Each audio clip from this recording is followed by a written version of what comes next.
Guys, today we're going to be doing a leopard gecko enclosure setup video. So here we have baby male albino leopard gecko, and now we're going to go through how to set up the cage properly. So right here we have a 10-gallon tank, and the substrate is calcium sand. You can get this at any reptile specialty store or pet store. Here's a picture of the bag. So you're going to want to keep the hot side of the enclosure at around 86 to 90 degrees and the cool side at like 75 to 80. This is a ZoomEd digital thermometer. It helps to get a really accurate reading on the temperature. We also have some dial thermometers for the other side of the cage, and here's a hygrometer which should be kept at around 50% humidity for the leopard gecko. 50 to 60%. So you're going to want to have some hides for your leopard gecko. Here's just a homemade one. It's a plastic paper bowl. You cut out a little entrance, go on the cool side.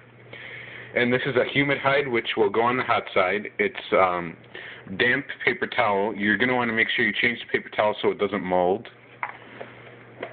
And that's just a Tupperware with a hole cut in the side.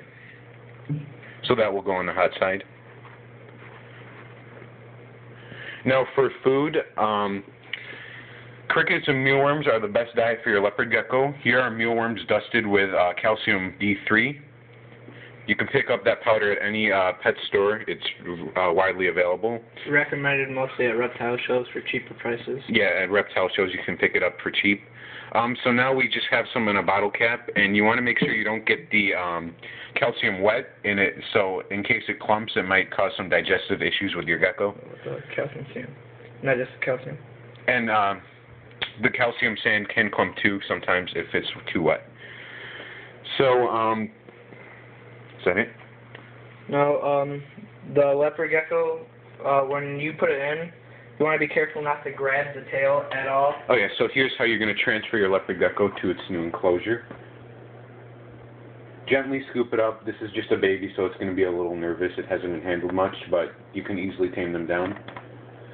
And obviously don't pull them by their tail or it will fall off and regrow a little thinner. Won't regrow the same. So yeah, give us a second here. He's like squirmish. He's like a little nervous at most times. So sorry for taking so long with him.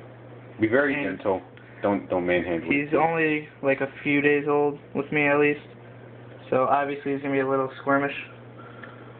So alright, so now this make sure you guys have 2 hands because they will jump at most times.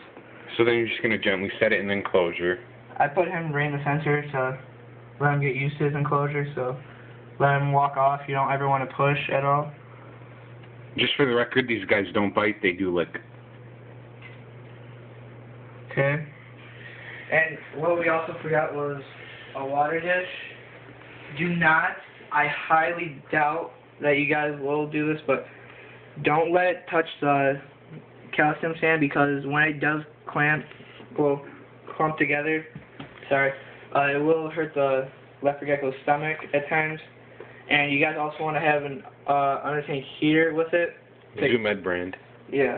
And we also have a dial to control the heat pad. It's got a low, medium, and high temperature settings on it. You can pick these up at any pet store. It does help, just the heat pad does get a little bit too hot at times, and we'll make a video on how to handle and what to dust your crickets with later and how to dust them. So thanks guys, see ya.